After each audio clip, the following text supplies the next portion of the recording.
Apache or whatever, you know. So you try to use, for example, the radio phone inside the amplifier. Exactly. We had actually a big radio in my home, my parents' home, and I was able to go with this acoustic orchestra guitar, as we call it, you know, with the F holes, you know, and this little pickup into this big radio, and put But how you learn at the time the shadow music, the tunes? Yes.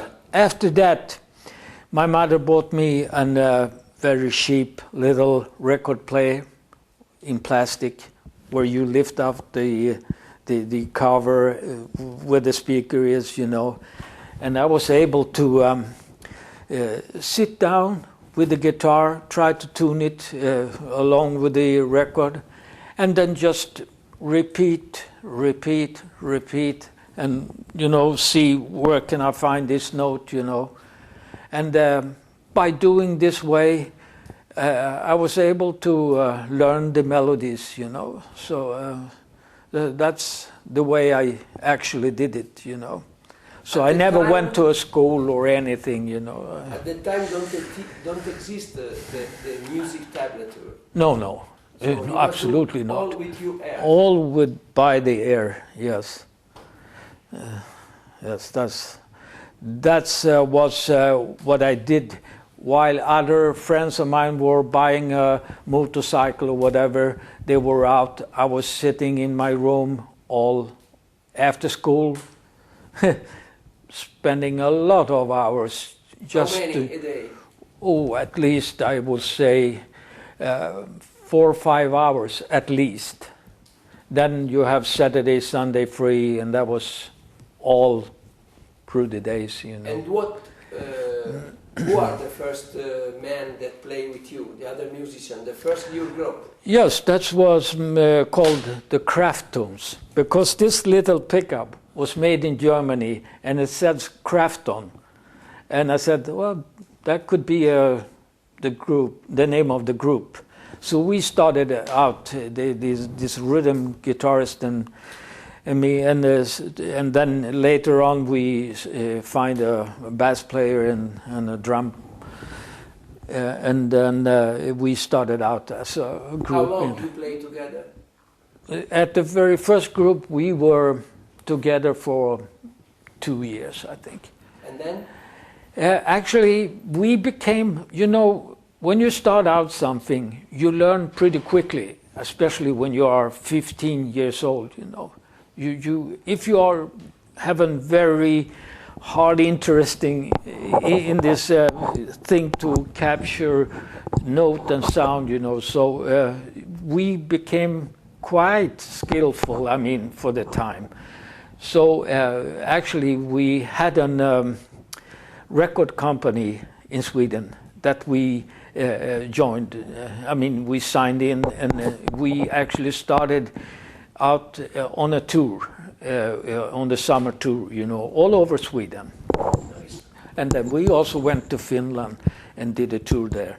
And we were playing along with an American guy called Jack Daly, which he was not a Cliff Richard type at all. He was more like a Frank Sinatra guy, you know. So experience. Yes, so he was maybe 20 years older than we were, you know. So your first guitar?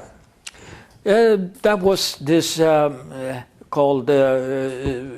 That was actually an 11, which is a Swedish brand. With quite high action, of course, like they are, you know, with this little pickup, German pickup saying Krafton.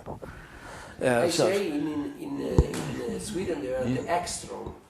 Yes, very good guitar. They yes, very similar to the Fenders. Yes, yeah, they were. Them? No, actually, this was my first guitar, and then we saw on the cover of albums that they were using these Fender guitars, you know.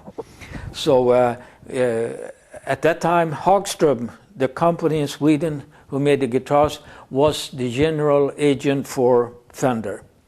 So we actually ordered 2 Fender Fiesta Strat from that company. That was 1962. 62. Which color? Fiesta red, of course. That was a must. How much you paid? That was like in euro. That was like let me see now, 160 euro with a case. And the first amplifier? That was a very small, actually Italy-made amplifier called Binson. A very small little thing. A very small little amp. Little yellow. This one was red. This one was red. I have Right. one yellow. Yes, okay. I seen some. And your first echo? My first echo was a German echo called Ecolette. Yes. But you know, you were so interested to, you really wanted this sound that you heard at the end of Savage or things like that. That was not possible with that echo machine, you know, for some reason. What is the most important period of your life? That is. So when you get more satisfaction to play, what is? That is when I started out in 1961. So I really enjoyed that time, you know. You're so young, I mean 15 years old, you know, you can play for as many hours you can stay awake, you know, so. In the range of the guitar there are many things to learn. Yes, of course. The technique, right. Many things. Yes. I think the most important you reach is the getting the real sound of yes. Mm-hmm. Yeah, I mean, started out with an acoustic guitar. It was impossible to achieve something like Frightened City or whatever, you know. So by the time we got the Fender Strat, we never reached the sound anyway. We didn't have the Vox amplifier. We didn't have this Italian Miazzi Echo-Matic machine. So it's a long struggle through the years, and you keep trying, really put all your heart into something, you know. And I think by the time something grows up in your head and leads you through this path to find the sound. So after many years of doing this, I was able to get a little bit closer to the sound that I wanted to hear coming out. At what time you feel that your sound will be good? Yes, that is not so very long ago, I will tell you. It's, I will say it's like 20 years ago or something like that.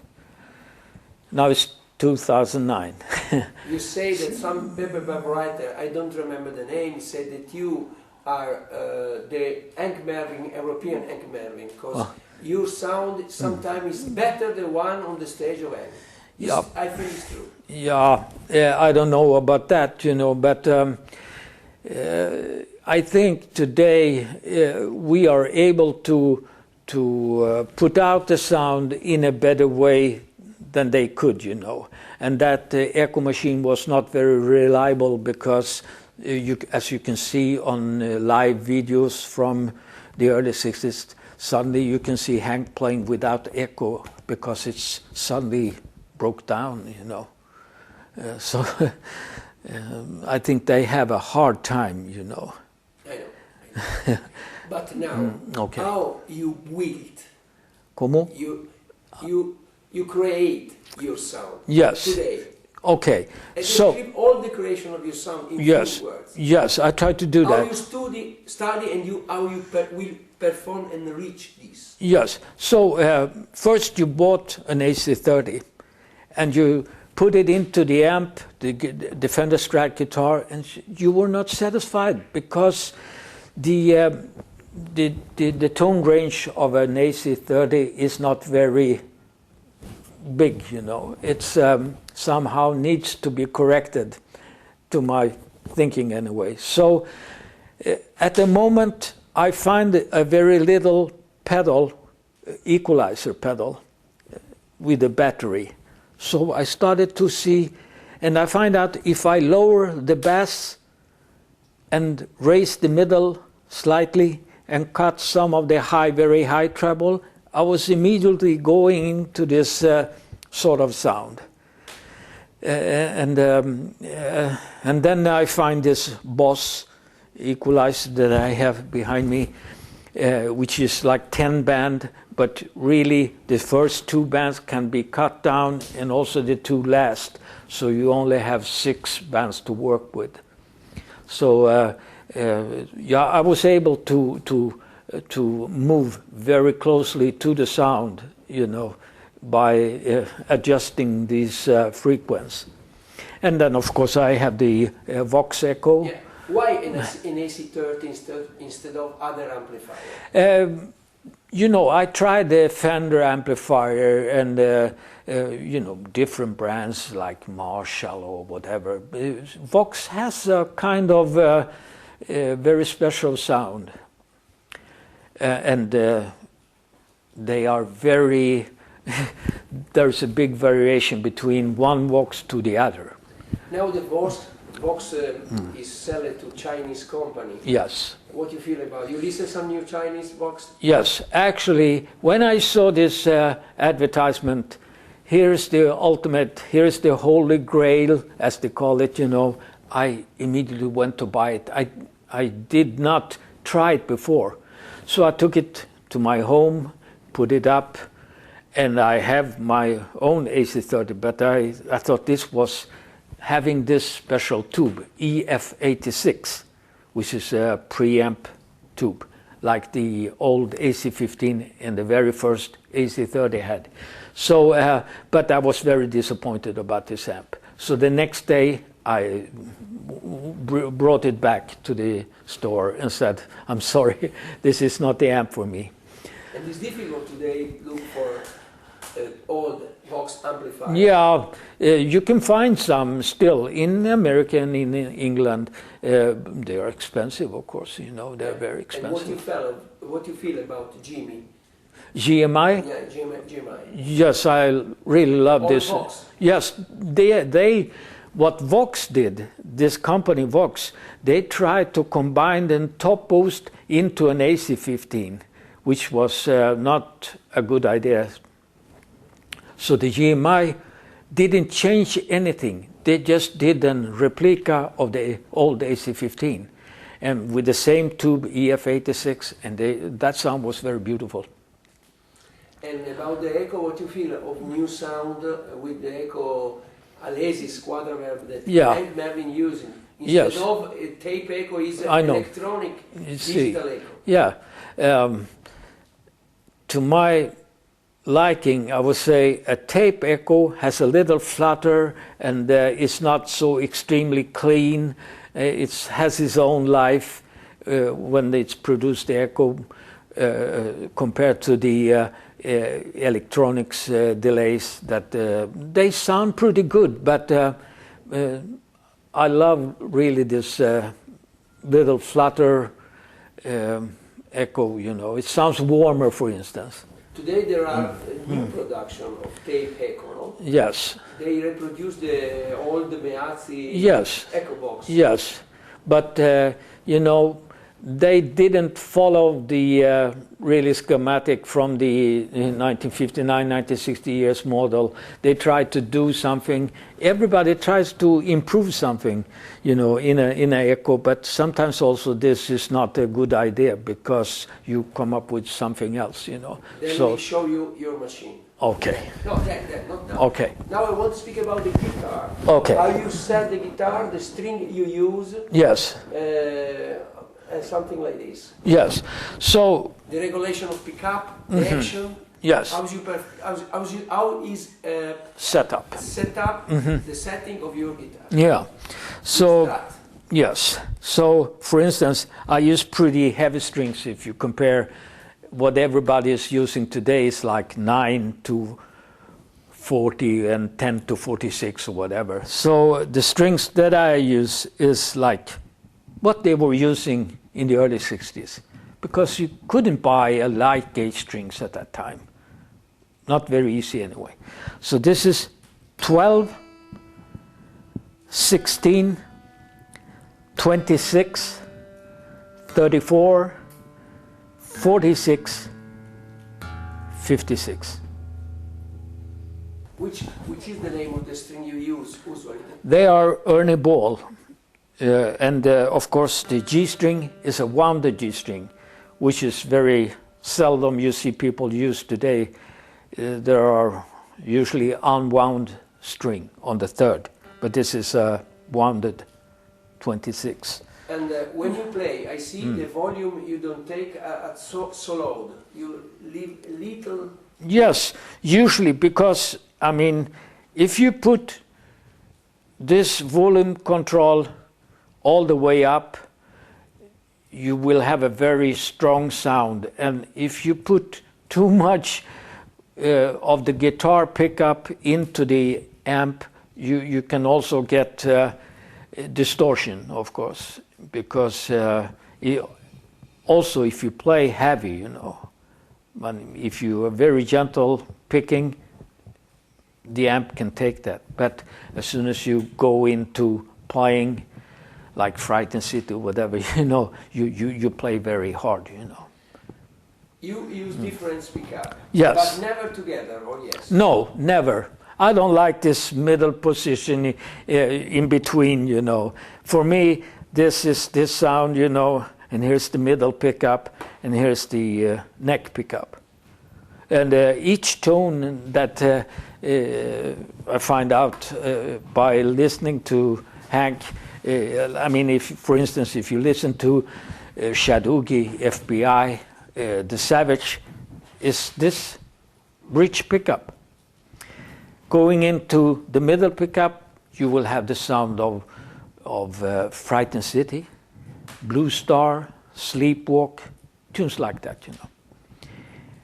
And that time also he liked to, now he's only playing in that position, you know, but not at that time in the early 60s.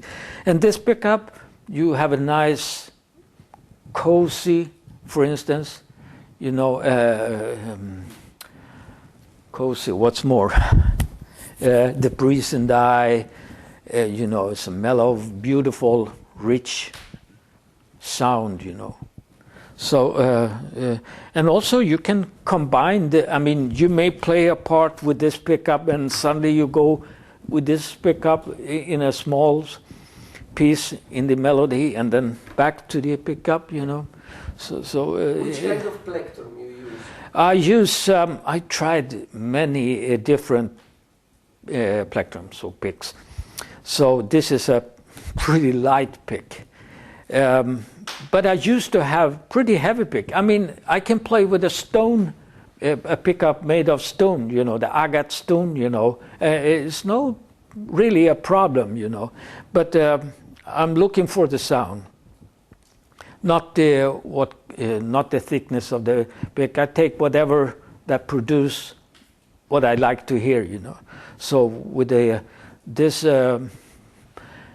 plastic pick, I mean, the old pickup, the really old were tortoiseshell, you know, from the turtle, and then came the celluloid in the 50s, but now they are using this Dunlop. I think it's 0.46 or something like that. This measure, 0.46. So this is a pretty light pick, you know, but by holding the pick in this way, you will have a very strong, but if you like to play really something like that, you know. Move the position. Yeah, I play with the pointed. So by doing this, show to the pickup. Yeah, so like if I play Frightened City, I go for the middle pickup and I go with the big round end of the pick, so I can play hard, you know, something like that, you know. And if I like to play some gentle things like Sleepwalk, I go with the pointed pick, so I can play.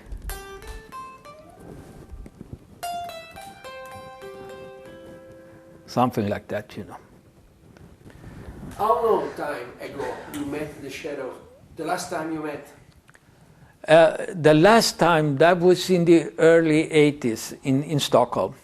We were invited to the hotel in Stockholm, Sheraton, and they were staying at that hotel.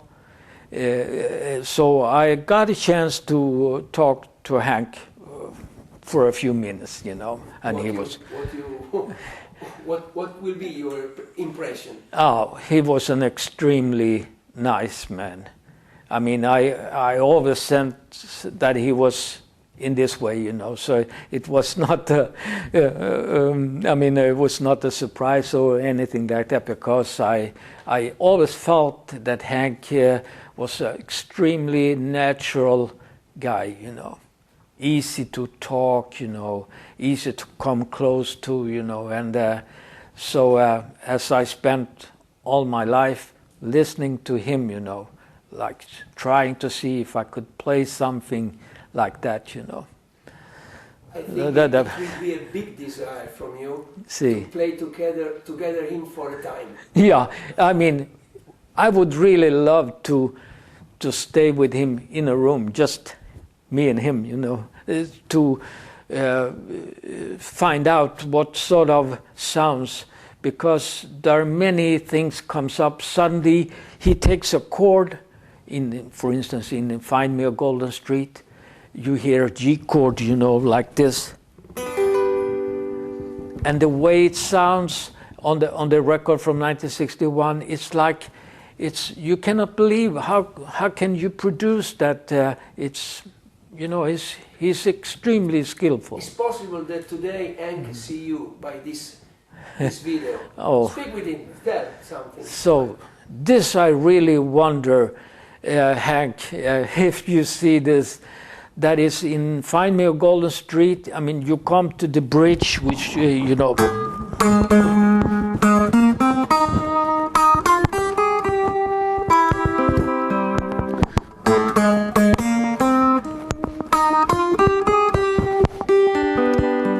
Okay.